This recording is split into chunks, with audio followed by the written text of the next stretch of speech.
Zdravo svima, danas vam pokazujem kako skinuti modove za Mountain Blade Barband i kako ih postaviti.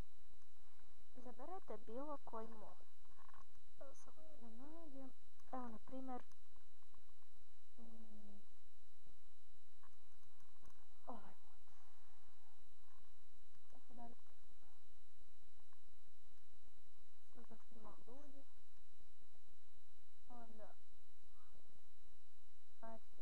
skinete i sad skinete taj mod.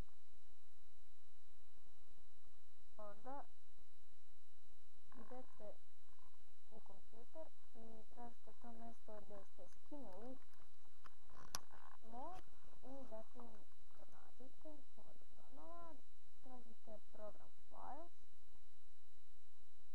nađete Mountain Blade, stavite u modules i ubacite sad taj mod, onda izađete, uđete u folder za igre, kliknete ovdje i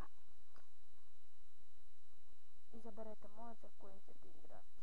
Evo, Old America, Assassin's Creed mod, Gospodari prstenova mod, Europa 1900 Nati mod, taj mod uvijek dobijete na početku, i Splatterhouse.